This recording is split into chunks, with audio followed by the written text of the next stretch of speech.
الرحیم الحمدللہ رب العالمین والصلاة والسلام علی سید الانبیاء والمرسلین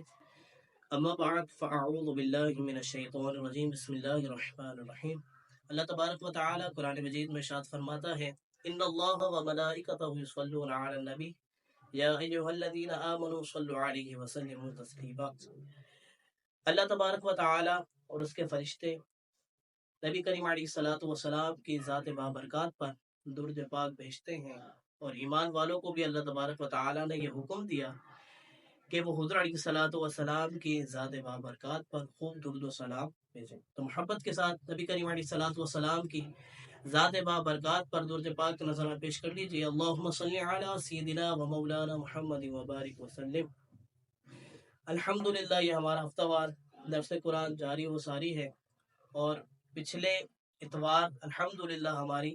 61 آیتیں مکمل ہو چکی تھیں، اور آج انشاءاللہ ہم 62ویں آیت سے جو ہے وہ انشاءاللہ آغاز کریں گے۔ تو اللہ تبارک و تعالی قرآن مجید میں ارشاد فرماتا ہے ان الذین آمنوا والذین ہادوا والنصارى والصابئین من آمن باللہ والیوم الآخر وعمل صالحا فلهم اجرهم عند ربهم ولا خوف علیہم ولا هم يحزنون وإذا أخذنا ميثاقكم ورفعنا فوقكم الطور خذوا ما آتيناكم بقوة واذكروا ما فيه لعلكم تتقون۔ ترجمہ: بے شک ایمان والے اور یہودی اور عیسائی اور ستارہ پرست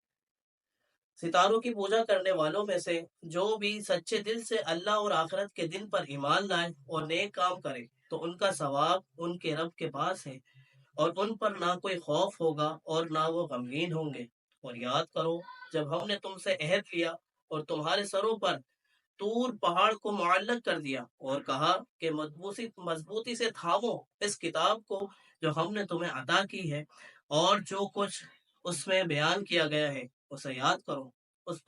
اس بات پر امید کرتے ہوئے کہ تم پرہیزگار بنتے۔ مفتی احمد یار خان نعیمی رحمۃ اللہ تعالی علیہ فرماتے ہیں حضرت سیدنا سلمان فارسی رحمۃ اللہ تعالی علیہ، جو کہ حضور علیہ الصلوۃ والسلام کے جلیل القدر صحابی ہیں، نبی کریم علیہ الصلوۃ والسلام پر ایمان لانے سے پہلے یہ عیسائی تھے، اور انہوں نے حضرت عیسیٰ علیہ السلام کے حواریوں سے بھی ملاقات کی، تو یوں یہ حضرت عیسیٰ علیہ السلام کے تابعی اور حضور علیہ الصلوۃ والسلام کے صحابی ہیں۔ اللہ تبارک و تعالیٰ نے ان کو طویل عمر عطا فرمائی۔ ایک بار نبی کریم علیہ الصلوۃ والسلام کی صحبت میں بیٹھے ہوئے تھے، اور انہوں نے نبی کریم علیہ الصلوۃ والسلام کے سامنے عرض کی، یا رسول اللہ صلی اللہ علیہ وسلم، میں نے بہت سے عیسائی عابدوں کو سخت عبادت کرتے ہوئے دیکھا اور ان کی کرامات کو ذکر کیا، تو حضور علیہ الصلوۃ والسلام نے اس پہ ارشاد فرمایا کہ وہ لوگ جو ایمان نہیں لائے ان کی عبادات ان کو کچھ کام نہیں دیں گی۔ تو اس کی تائید میں اللہ تبارک و تعالی نے یہ آیت مبارکہ نازل فرمائی اور فرمایا ان الذین آمنوا والذین ہادوا والنصارى والصابئین من آمن باللہ والیوم الآخر وعمل صالحا فلهم اجرهم عند ربهم ولا خوف علیہم ولا هم يحزنون۔ بے شک وہ جو مومن ہیں اور یہودی ہیں اور عیسائی ہیں اور یہودی ہیں، اگر وہ اللہ تبارک و تعالیٰ پر ایمان لائیں اور آخرت پر ایمان لائیں اور اچھے اعمال کریں تو ہی ان کا اجر جو ہے اللہ تبارک و تعالیٰ کے ذمے ہے، اور نہ ہی ان پر کوئی خوف ہوگا نہ ہی کوئی غم ہوگا۔ تو اگر اللہ تبارک و تعالیٰ پر ایمان لائیں اور نیک اعمال کریں تو اسی کے اندر اجر ہے، اور اسی کے اندر جو ہے وہ ثواب ہے، اور اسی کے اندر بقا ہے۔ اگر کوئی شخص ایسا ہے جو ایمان تو نہیں لاتا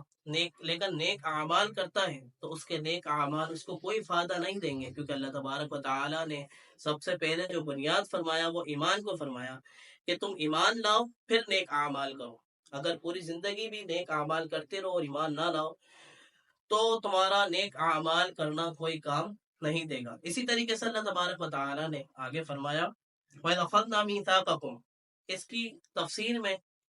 مفسرین فرماتے ہیں اس آیت میں یہودیوں سے فرمایا جا رہا ہے کہ وہ وقت یاد کرو کہ جب اللہ تبارک و تعالی نے بنی اسرائیل سے عہد لیا کہ وہ توریت کو مانیں گے اور اس پر عمل کریں گے، لیکن پھر انہوں نے اس کے احکام کو بوجھ سمجھ کر قبول کرنے سے انکار کر دیا، حالانکہ انہوں نے خود بڑی التجا کر کے حضرت موسیٰ علیہ السلام سے ایسی آسمانی کتاب کی درخواست کی تھی جس میں قوانین شریعت اور آئین عبادت مفصل یعنی تفصیل کے طور پر مذکور ہوں، اور حضرت موسیٰ علیہ الصلوۃ والسلام نے ان سے بار بار اس کے قول کرنے اور اس کو قبول کرنے اور اس پر عمل کرنے کا عہد دیا تھا، اور جب وہ کتاب عطا ہوئی تو انہوں نے اسے قبول کرنے سے انکار کر دیا اور عہد پورا نہ کیا۔ جب بنی اسرائیل نے اللہ تبارک و تعالی سے کیا ہوا عہد توڑا تو حضرت جبریل علیہ الصلوۃ والسلام اللہ تبارک و تعالی کے حکم سے طور پہاڑ کو اٹھا کر ان کے سروں کے اوپر ہوا میں معلق کر دیا، اور حضرت موسیٰ علیہ الصلوۃ والسلام نے ان سے فرمایا تم یا تو عہد قبول کر لو ورنہ پہاڑ تم پر گرا دیا جائے گا اور تم کچل ڈالے جاؤ گے۔ اس میں صورتاً عہد پورا کرنے پر مجبور کرنا پایا جا رہا ہے، لیکن در حقیقت پہاڑ کا سروں پر معلق کر دینا اللہ تبارک و تعالی کی قدرت کی قوی دلیل ہے، جس سے دلوں کو اطمینان حاصل ہوتا ہے کہ بے شک حضرت موسیٰ علیہ الصلوۃ والسلام اللہ کے رسول ہیں، ان کی اطاعت اللہ تبارک و تعالی کو مطلوب ہے، اور یہ اطمینان ان کو ماننے اور عہد پورا کرنے کا اصل سبب ہے۔ یاد رہے کہ ایمان قبول کرنے پر جبر نہیں کیا جا سکتا، البتہ ایمان قبول کرنے کے بعد اس کے احکامات پر عمل کرنے پر مجبور کیا جائے گا۔ اس کی مثال یوں سمجھیں کہ کسی کو اپنے ملک میں آنے پر حکومت مجبور نہیں کرتی، لیکن جب کوئی ملک میں آ جائے تو حکومت اسے قانون پر عمل کرنے پر ضرور مجبور کرتی ہے۔ تو یاد رکھیے کہ کسی پر اس بات کا جبر نہیں کیا جائے گا کہ آپ دار اسلام میں داخل ہو جائیں، جبری طور پر جو ہے وہ اسلام قبول کیا جائے، قبول کروایا جائے لوگوں سے۔ لیکن جب کوئی شخص ایمان قبول کر لیتا ہے، دار اسلام میں داخل ہو جاتا ہے، وہ مسلمان ہو جاتا ہے، تو پھر اس کی ذمہ داری ہے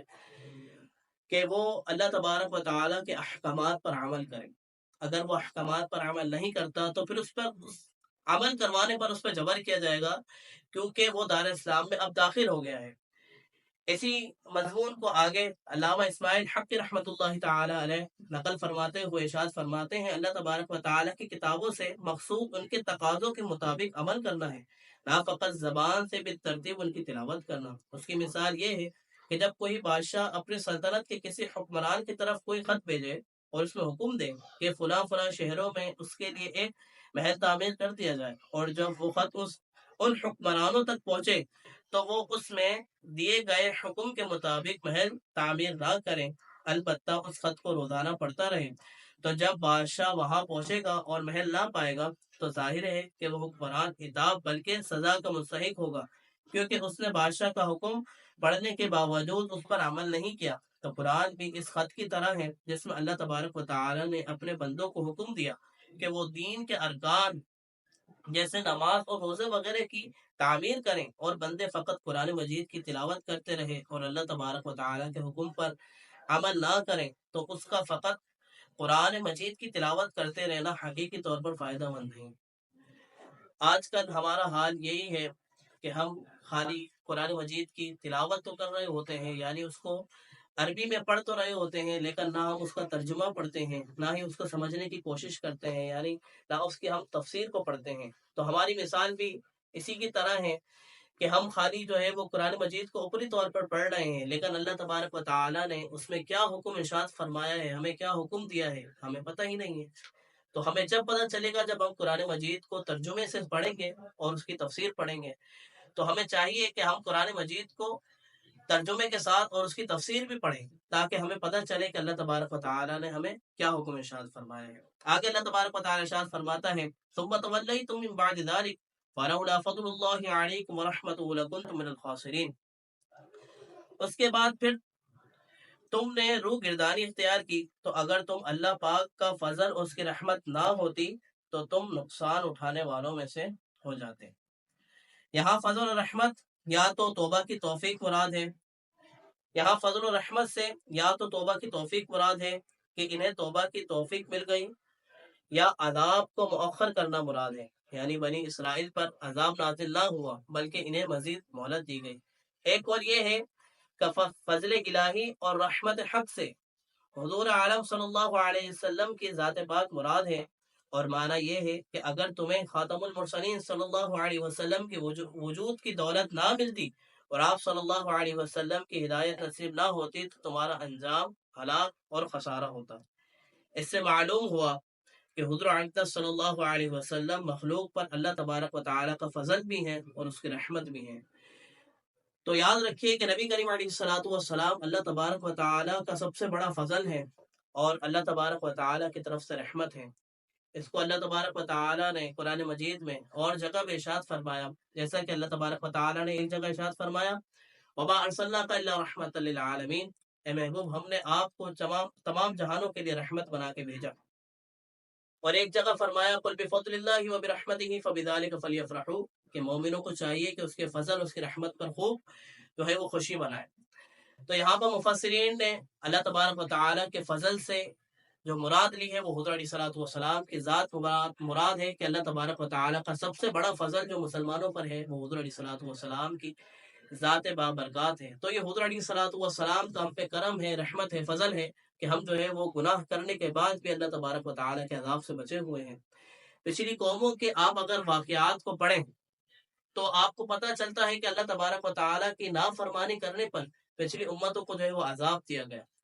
لیکن آج ہمارا بھی حال یہی ہے کہ ہم اللہ تبارک و تعالیٰ کی نافرمانی کرتے ہیں،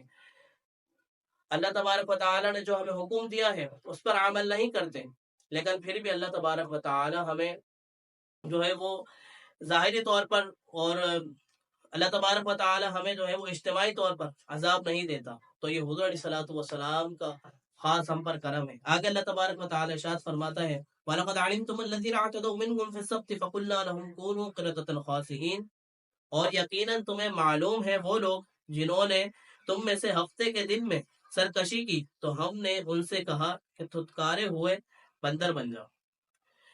شہر ایلا میں بنی اسرائیل آباد تھے، انہیں حکم تھا کہ ہفتے کا دن عبادت کے لیے خاص کر دیں اور اس روز شکار نہ کریں اور دنیاوی مشاغل